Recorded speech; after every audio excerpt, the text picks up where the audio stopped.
In 1901, Congress founded the first physical science research laboratory of the federal government, meant to study and set the standard of many products used at the time and today.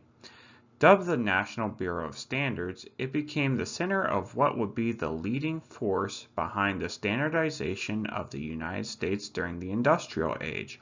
It wasn't until 7 decades later that the National Bureau of Standards began developing the data encryption standard. Little did they know that this would mark the beginning of a 50-year journey that would fundamentally shape how organizations worldwide protect their digital assets. In this video, we will be going over the historical evolution of NIST cybersecurity standards, key milestones that transformed cybersecurity practices, current NIST Cybersecurity Framework 2.0 structure and applications, and real-world impact across industries.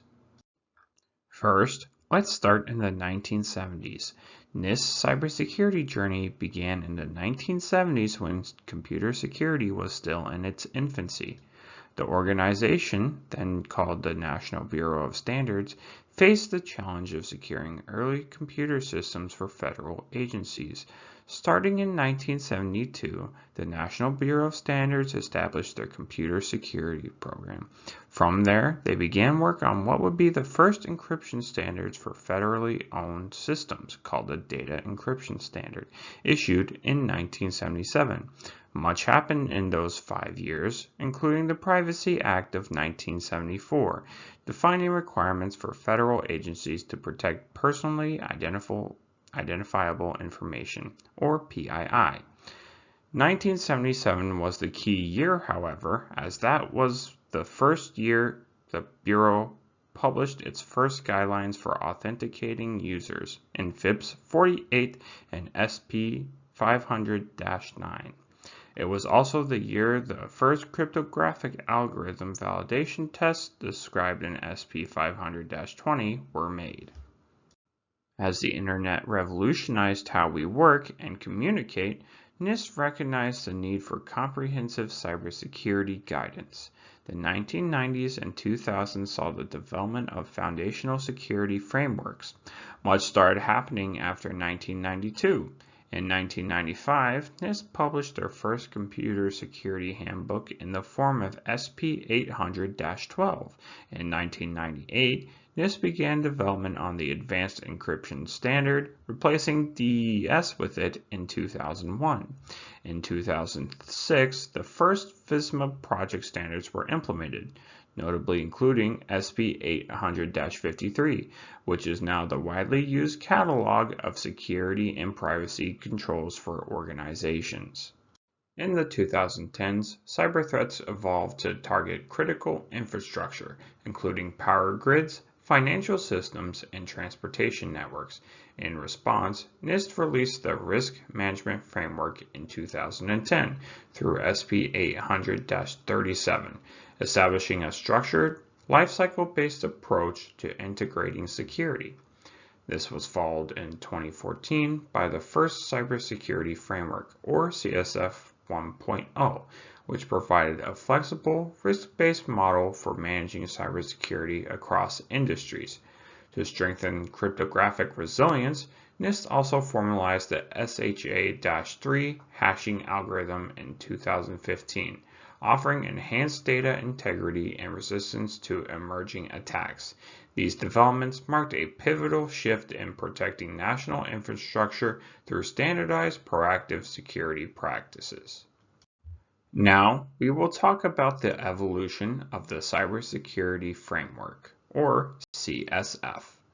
The original Cybersecurity Framework, released in 2014, introduced a revolutionary approach: 5 core functions that organizations could use to manage the cybersecurity risks systematically.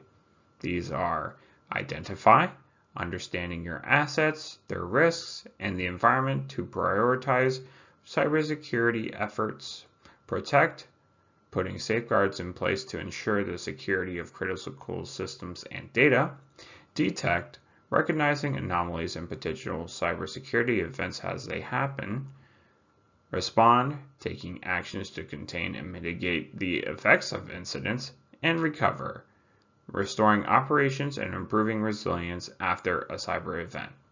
These 5 functions create a universal language for cybersecurity, helping organizations of all sizes build structured, risk-based security programs. CSF 1.1 introduced stronger guidance on authentication and identity management, helping organizations to better secure access to systems and data.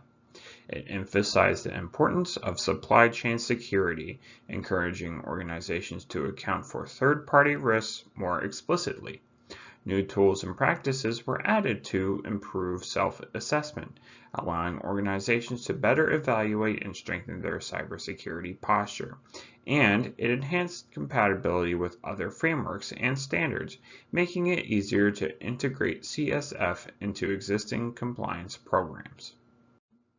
CSF 2.0 introduces a 6th core function, govern, which focuses on establishing and overseeing cybersecurity strategy, risk, and compliance. The framework's scope is now broader, designed for all organizations regardless of size or sector, not just critical infrastructure. It improves alignment with other frameworks, especially around privacy and supply chain risk management, making it easier to integrate into existing systems. Finally, CSF 2.0 enhances usability by offering clearer, more actionable implementation guidance to support real-world adoption. Now, we will go over CSF 2.0 in more detail and the 6 core functions that it contains. The first function, govern. The new govern function focuses on establishing the organizational foundation for cybersecurity. It starts with building a clear cybersecurity governance strategy to guide decision-making and accountability. Next, it integrates cybersecurity into the broader risk management framework, ensuring it's treated as a core enterprise risk, not just an IT issue.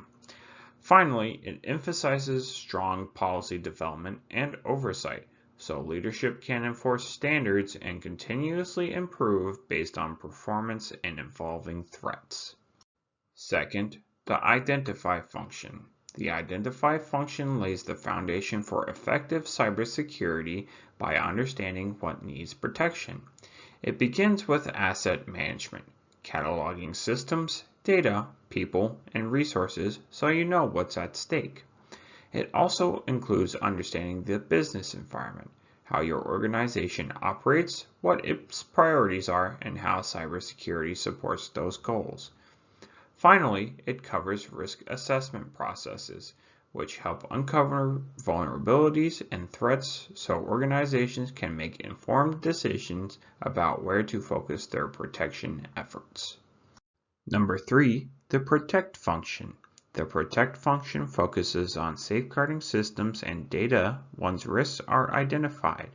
It starts with implementing access control, ensuring that only the right people have access to the right resources. Next, it includes data security measures like encryption and secure data handling to prevent unauthorized disclosure or tampering. And finally, it improves deploying protective technologies such as firewalls, endpoint security, and intrusion prevention systems to defend against attacks in real time. Number 4, the detect function. The detect function focuses on identifying cybersecurity events quickly to minimize damage. It starts with continuous monitoring, keeping an eye on systems, networks, and user activity at all times. It also involves anomaly detection, spotting unusual patterns or behaviors that could indicate a threat. And finally, it enables security event identification, making sure alerts are triggered and properly categorized so that incident response can begin immediately. Number 5, the respond function. The respond function ensures that when a cybersecurity incident occurs, your organization can act quickly and effectively. It starts with incident response planning, establishing predefined actions to contain and address threats. Communication protocols ensure the right people, internally and externally, are informed in a timely and coordinated manner. And finally, analysis and mitigation. They allow you to understand the cause of the incident and take steps to limit damage and prevent reoccurrence. And finally, number 6, the recover function. The recover function ensures organizations can restore operations and services after a cybersecurity incident. It starts with recovery planning, having documented processes in place to bring systems back online quickly and securely. It also emphasizes integrating lessons learned so improvements can be made to strengthen resilience over time.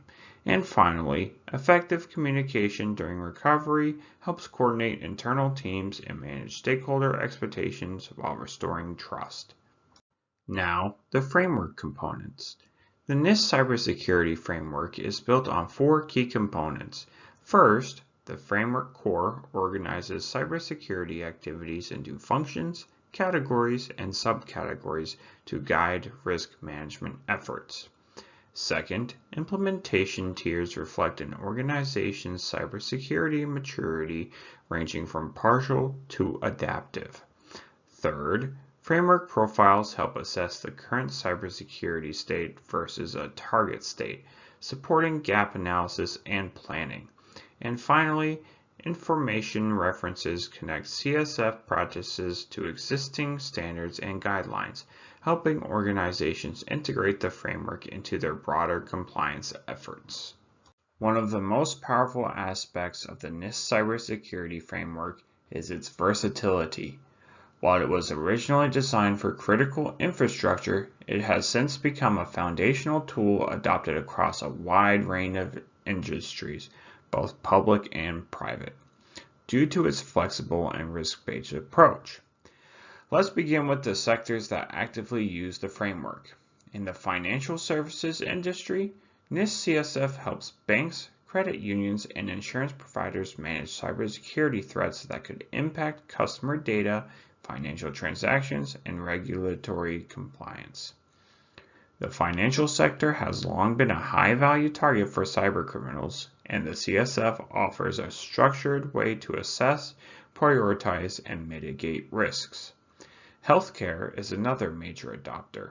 Hospitals, clinics, and health systems use the framework to protect sensitive patient data and maintain the availability of critical medical systems. Given the increasing connectivity of these devices and electronic health records, the CSF provides guidance to improve resilience while supporting compliance with HIPAA and other healthcare regulations. In the manufacturing sector, the CSF have become especially important with the rise of Industry 4.0, where operations are increasingly digitized and connected. Manufacturers use the framework to secure operational technology environments, protect intellectual property, and reduce the risk of disruptions caused by cyber attacks targeting supply chains or production systems.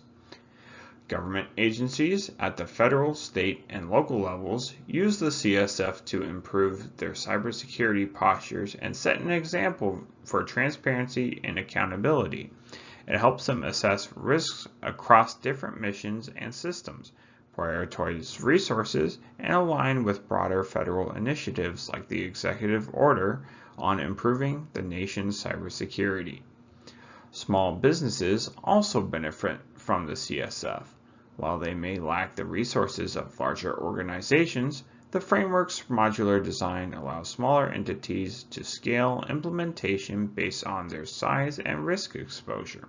In fact, NIST has released tailored guidance specifically for small businesses, helping them build essential cybersecurity practices without being overwhelmed.